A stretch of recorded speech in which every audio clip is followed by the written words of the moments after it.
welcome to Logos Live. I'm Robert Martin, Director of the City Bible Forum in Melbourne, and I'm your host for the show.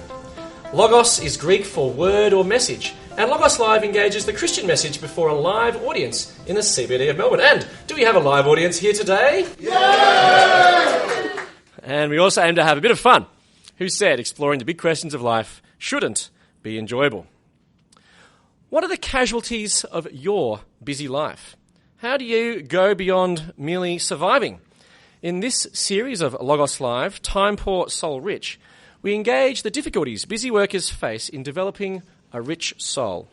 And we're privileged to have the author of a recent book, Time Poor, Soul Rich, join us. Anne Winckel has worked in education, legal recruitment, and runs her own executive search business at Delta Partners. Anne also wrote Time Poor, Soul Rich to help the inescapably busy develop a rich soul. Please welcome Anne Winckel. That's an enthusiastic welcome there, Anne. Welcome back. It's terrific to have you.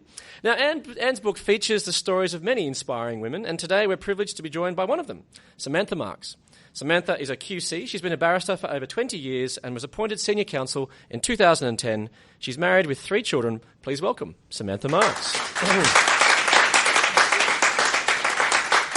Now, as we start Logos Live, we usually like to hear a little bit about our guests. Samantha, perhaps could you tell us a little bit about what convinced you to become a Christian believer?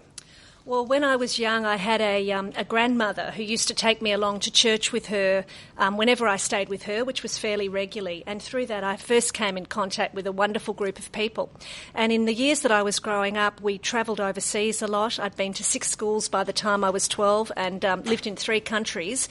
And everywhere I went, I used to go and find a local church who always welcomed me.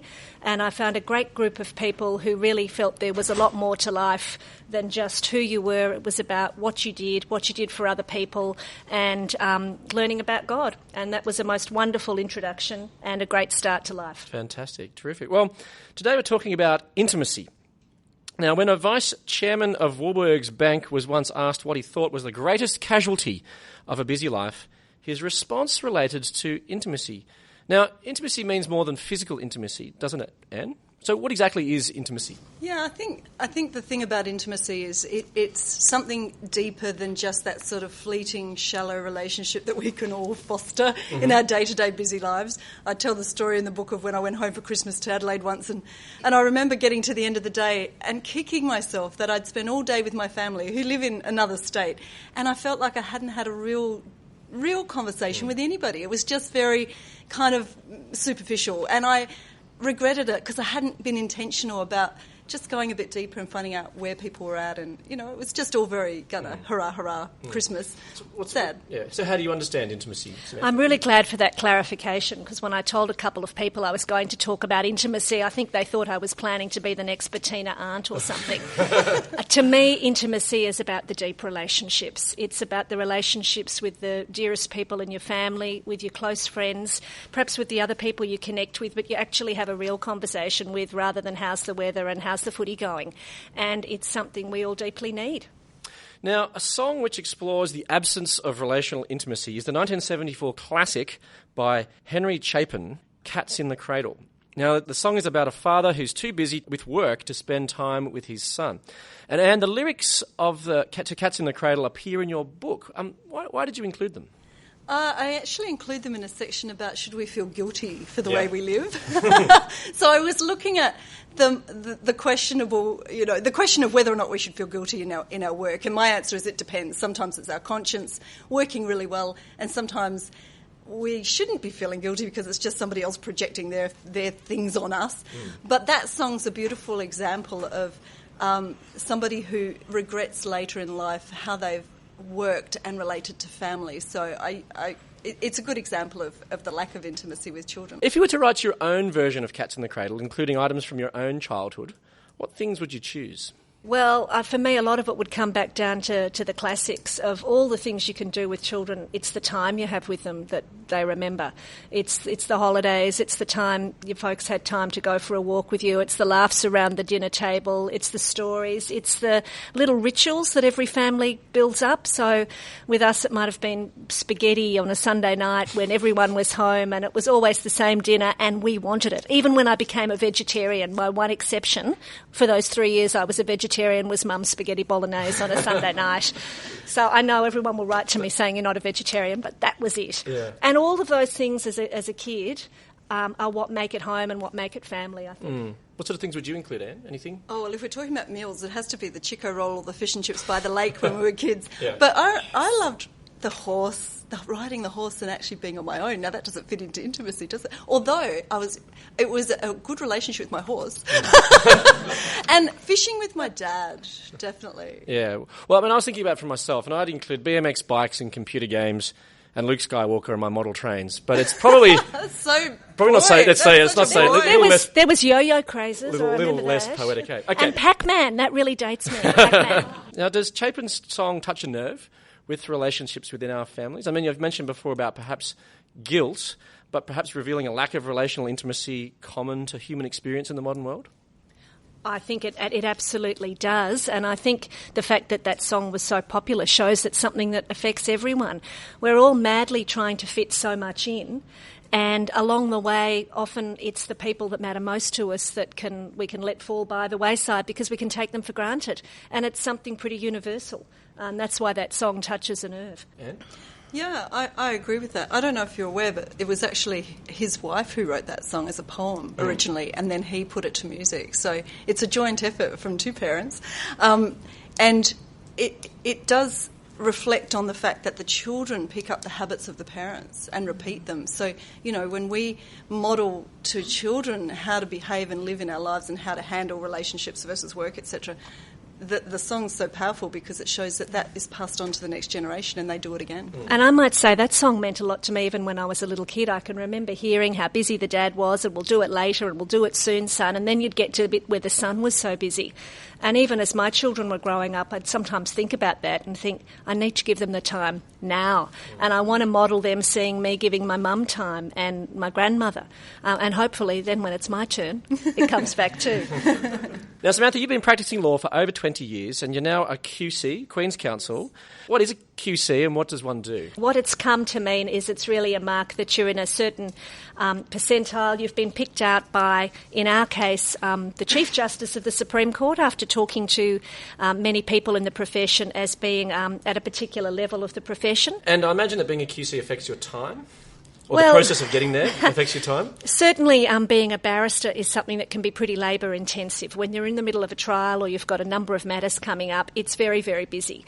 And it's no excuse to say, well, I'll get to that later. If you need it in court, if the cross-examination's happening tomorrow, what the client needs is in your hands. So it's pretty labour intensive at times. And yes, it does. Yeah, so that means, when it's labour intensive, that means you've just got to stay up until it's done? Yeah. I mean, traditionally, when I've got a lot on, I like to wake up very early. And I always have, even when I was at school. So I'd rather make a start at, say, 4 a.m, get a good few hours in while it's so peaceful, the whole household's asleep, and then head on into work. My husband works the other way around and works late, so that was an issue when we first got together, finding some time together. You find time together at 3 a.m, perhaps, when you're getting up and he's going to bed? I tried to sit up late and work with him and then get up late and work early, and it didn't work too well. But the reality is everyone finds time when they need to. And for me, yes, it's very busy like that. You do what you need to do when you need to do it. But for me, part of making time for the other things that matter is ensuring that after a period of great busyness, I'll slot in time to just be and time to go and do other things. And I'll literally take myself out of action to do that, whether it's for half a day, or a holiday. Make sure I do it. So how do you manage that? Managing your time with all the different demands, etc.? Well, I use an electronic diary, and I have for years, that matches up to my computer, iPad, etc. Anyone could do it anyway, but for me it's colour-coded, which works for me because I had a different colour for everyone in the family. My kids are now older, they're 13, 18 and 20, but when they were little and you're trying to check which one's due at basketball and which one's due at dance and who's got this on for school, and meanwhile when am I in court and when has my husband got that, it was really useful to be able to see who needs to be where, and then if it wasn't me coordinating it, help it to happen. And also I've always tended to put in other things that matter. That coffee with a friend, that walk that I need in the morning. If I'm really busy, I'll even sit down and go, I'm going to have a swim then, I'm going to do this. You don't always stick to it, but actually putting it down, thinking about when you're going to have your downtime as well as your busy time, makes you far more likely to do it. And so that's worked for me. Any rationale behind what colours are allocated to which people? Well, no, there wasn't particularly. I mean, maybe it's a coincidence that my husband's in red. I mean, that's got to be a bit of a power colour, isn't it? But I do have, I might say, one for work and one for my own personal stuff as well, because it can help me to look at my week and go, yep, lots and lots of work there. Where's the time for my friends and family? Where's the time when I'm just going to chill out and get to the gym? It helps to see that everything's balancing out. And I don't try and make things balance out from week to week. I don't think most of us can. You can have a really busy time at work, or you can be really busy with family members or something that's going on. I try and think of it more as balancing out over the course of a few months and making sure there's time for all those things, because busy though we all can be, we are human beings in the end, not human doings, as the old saying goes. Excellent. Now, as part of Logos Live, we do reflect on the scriptures, the Logos, and we're going to explore a couple of different passages which resonate with the experience of our guests here today. Now, the first passage is a beautiful passage from 1 Corinthians describing the character of love. It's from 1 Corinthians 13, and I'll read verses 4 to 7. It says, "Love is patient. Love is kind. It does not envy. It does not boast. It is not proud, it does not dishonour others, it is not self-seeking, it is not easily angered, it keeps no record of wrongs. Love does not delight in evil, but rejoices with the truth. It always protects, always trusts, always hopes, always perseveres." Now the passage calls for loving others against pursuing self-interest. How does this relate to intimacy? One of the things that I've found is, with my husband in particular, we've always had a view that kindness is probably the most important thing in a marriage, that choosing to be kind rather than turn around and slam the door or, say the harsh word is really important, and it's a discipline. And I think if you choose ahead of time that you'll always choose kindness rather than, the negative, it makes such a difference. You know that other person's on your side and that they're there to back you up. The other thing I love in that passage is the keeps no record of wrongs, because I've actually got a bad memory, so that's probably a good thing. But the idea that we tot up all the bad things that people do to us, that we recall them years later, or it just is so toxic, isn't it? And that's good advice, I reckon, to not keep it. How does a lawyer relate to keeping record of wrongs, though? Isn't that part of your job? Can I say that one of the things I remember really liking as a phrase was when I heard Therese Rudd talk about putting something in the forgettery. Something had happened and she was going to put it in the forgettery, and I thought, what a great idea. Someone does something you don't like and you decide to move on. You don't keep thinking about it. You don't keep going back about it. You don't keep totting it up as to all the other things they did wrong, ready for that next time to throw it back at them. You pop it in the forgettery and you move on. And I think that's what not keeping a record of wrongs is. From a legal perspective, yes, if you need to get somewhere in actually pursuing an action, try and get to a settlement, try and get to a result in court, you might need to note those wrongs along the way. But very often, what really is happening is an attempt to get to a resolution. And when you get to that resolution, Abraham Lincoln said the lawyer has a superior opportunity as a lawmaker to be a peacemaker. And that's often what the good lawyers can do. And I might say that phrase from Corinthians seems to me to apply to across the board to good people generally. And I would say many of those qualities I'd see in good lawyers. They are patient, they are kind, they're not striving, they're not trying to run people down, they're dealing courteously with those they come across. It doesn't stop you being firm, getting your position across, but the older I get, the more I think those qualities are what help us be wise and be able to deal with people in a way that makes them able to hear us and makes us have deeper relationships. So how does this passage then affect you and your relationships? You've touched on some of those things, but how else does it affect you and your relationships? There's another quote that I rather like of Maya Angelou, where she said, "I've learnt that people will forget what you said. People will forget what you did, but they will never forget how you made them feel." And I think all of those different qualities that you were just read out there are part of what make people feel as though you care about them and that you matter. And if you're going to talk about intimacy and building that up with the people you care about, it's how you respond. And you can be very intentional about that. Anne talks about her decision to always be kind in her dealings with her husband. In a really simple way, I hadn't occurred to me this was anything unusual till I mentioned to a friend, and she said, "Oh, I'm going to do that." She'd been complaining, as people do, offloading about the fact she'd get home at night, she's a single mum, and the kids wouldn't have done anything at home and it's a mess. And she's got to walk in and put on the dish, do everything, do dinner. I see lots of nodding in the audience. I think we've all been there. And I was saying, look, I know what that can feel like, and the temptation is to blow straight off with, why are you sitting there watching TV when there's this to be done? I said, what I try and do is, before I open the door, I'll think to myself, I'm about to walk into the house with some of the people I love most dearly. And I try and make that first introduction, hello, how wonderful to see you, how's your day been?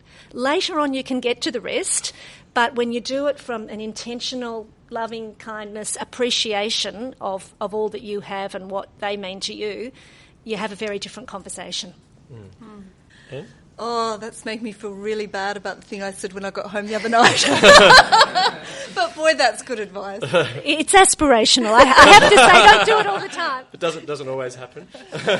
No, I think that's a fabulous tip, Samantha. And I think, part of the whole intimacy game is about connecting with people on a deeper level and knowing how they've gone in the day and being interested to know what's been going on in their lives rather than sort of just dealing with what's ever urgent in your face. It's taking that extra step and asking that extra question. A couple of questions have come in which we can just use to help stimulate this. Is this like Q&A and there's a like live Q&A. Twitter feed? Yeah, it's not quite live Twitter feed. But a question has come in from someone who appears to be a lawyer. So don't get scared, it's okay. So what strategies in a law firm or other companies would you have implemented, if any, to create an environment that fosters intimacy in the workplace and work-life balance on behalf of your employees? I think Anne should answer that because she's actually got a business. I work for myself. I'll tell you something that happened in an old business I worked in before I ran my own business. My boss used to always have drinks on a Friday night and snacks and things, and it was amazing how when you just put down the tools and you had a drink together, it didn't have to be alcoholic, but in her case she always had a bottle of wine in the fridge, but it was always really good to sit down, have a drink together, have a nibble of some goodies and just chat about life apart from work. So that was just once a week, and it worked well for our business. Yeah, and I suppose some of the things that I do find when I'm with colleagues and you're all working away on all your cases, but just to have breaks, to go for walks, to have cups of coffee, to take the chance to stop and find out what's going on, and sometimes to ask questions that go beyond, did you win, or what's the weather like, can be really enriching for everybody. And it makes it more fun. And that's intimacy as well, when someone actually will talk to you about what's actually going on and you check if they're okay and on you go. So what advice would you give to people who are listening who are struggling with relational intimacy? For me, I would say that there is always something we can do to improve. I mean, I was kindly asked by Anne to come and talk along. Anne's written a book about it. I reckon any of the people sitting in this room and anyone listening could sit down and write a book or certainly an article with ideas of what they do. I think that if you can keep thinking, what's something I can do today that I haven't done before? How can I improve even a little bit? All those incremental changes help. Ask other people. And sometimes people will say that to me, how do you fit it in? I'll give them a few ideas. They'll bounce back a few with me. Remember that you don't stop in time. You can always keep improving. And if your goal is to really be present for the people you care about and really make a difference, then there's always different things you can learn and grow in. Now, Proverbs 31, one of the other logos of the days we're looking at today, describes a woman of noble character. She's a successful businesswoman, a hard worker, caring, generous and wise. She successfully negotiates her business, the community and her family. Samantha, do you resonate with this woman at all? Well, she sounds wonderful. She sounds absolutely aspirational. Do you resonate with her, perhaps in verse 15, where she gets up while it's still night, she provides food for her family and portions for her female servants? Oh, I like that, especially the female servants. No. Yes, children, are they? Is that seriously, I suppose yes. She's a great model, that lady, of someone who was doing all of it. And sometimes people talk about work-life balance, which I think is a false dichotomy. We don't have life on the one hand full of great things and work on the other.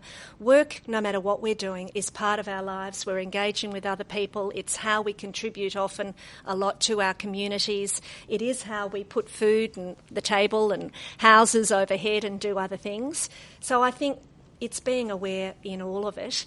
And being aware that putting it all together sometimes takes thinking about it. I bet that lady in Proverbs had to think sometimes about how to fit all of that in. And in the end, that's what this conversation is about. Well, one of the ways in which she puts it all together is actually in the way that the poem concludes, which is in verse 30, and it says that charm is deceptive and beauty is fleeting, but a woman who fears the Lord is to be praised. So, Anne, why is fear of the Lord important? Now, I've got an interesting answer to this. Once when I visited Italy when I was quite young, I formed a view as to why fear of the Lord was important. And I was intrigued as to know how the mafia and the Catholic Church could coexist so well in Italy. And what dawned on me is that when you go around Italy, every time you see a picture of Jesus, he's either a chubby baby or a limpy, wimpy corpse on the cross. But the risen Jesus isn't very prominent in the sort of Catholic kind of imagery and paintings and things.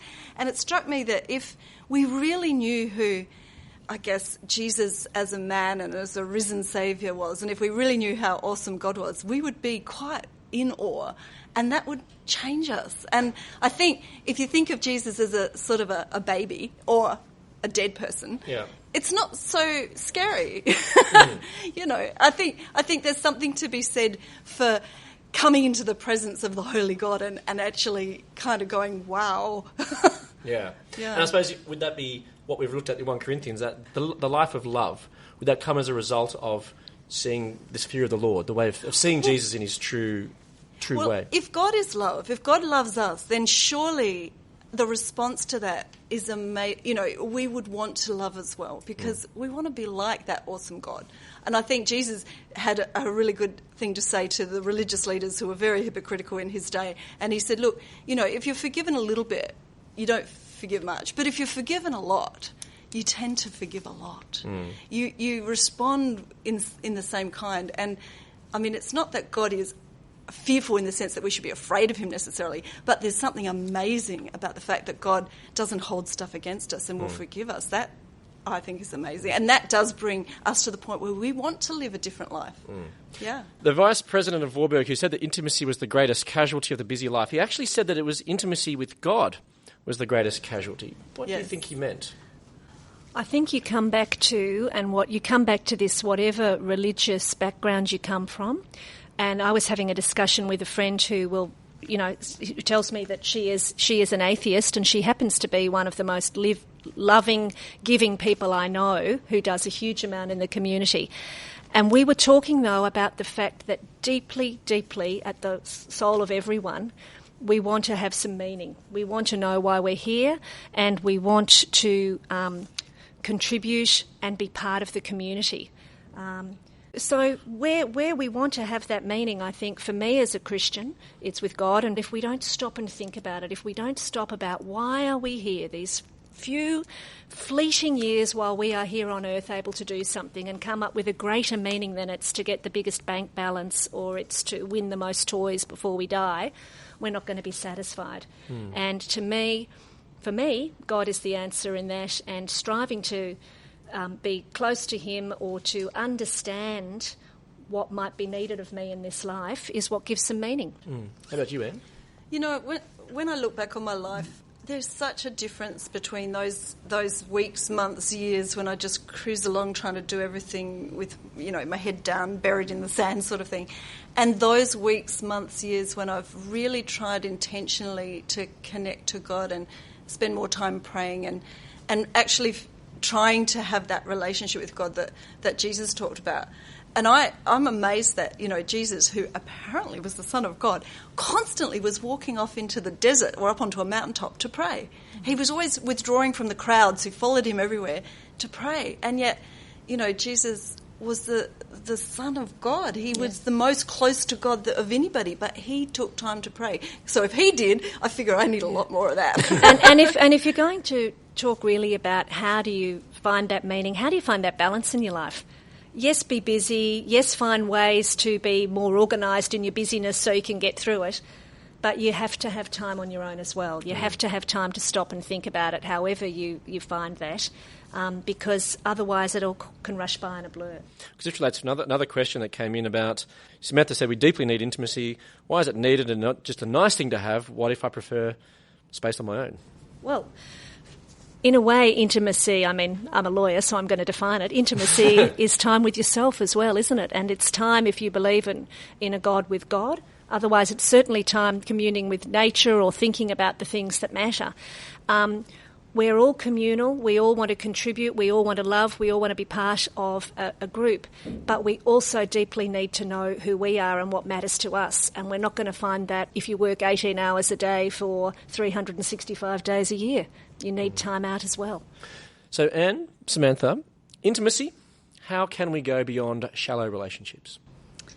Well, I always say just to think about it in advance and be a bit more intentional in our day-to-day lives. Sam's given some great examples, but the idea of thinking about those people who we want to have closer relationships with and make some plans ahead of time as to what to do. And it might even be just picking up the phone and saying, let's get together, let's have a dinner party, let's, I don't know, go to a movie together, or not go to a movie where we're not talking, but let's just go and walk in the park. And that means that you're making time, you're doing something ahead of time, or the little, real quick response of writing a really lovely note to somebody that opens that conversation that's perhaps been neglected. Yeah. And I'd say there's a million opportunities in a day to do something with someone else, even when you're busy. Maybe rather than just a quick run by, you stop and have that conversation. You go for a walk around the block with someone and have a 10-minute break as well from what you're doing. With your kids, if they're busy doing something, sit next to them while they're doing it. Even if they're doing something else, they'll be aware that you're there. Get them involved, take the opportunities that come up. I mean, as I say, I'm not rediscovering anything here. We've all got ideas. Ask other people, how do you fit it in? Part of it is, at the end of the day, think, what could I do a bit better tomorrow? Maybe that fight you just had with your kid or something, how could I have handled that differently?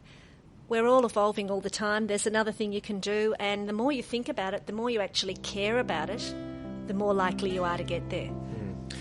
Let me leave you with the Logos for the day from 1 Corinthians 13. Love is patient, love is kind. It does not envy, it does not boast, it is not proud. It always protects, always trusts, always hopes, always perseveres. I look forward to you joining us next time for Logos Live. Please thank our guests today, Anne Winckel and Samantha Marks.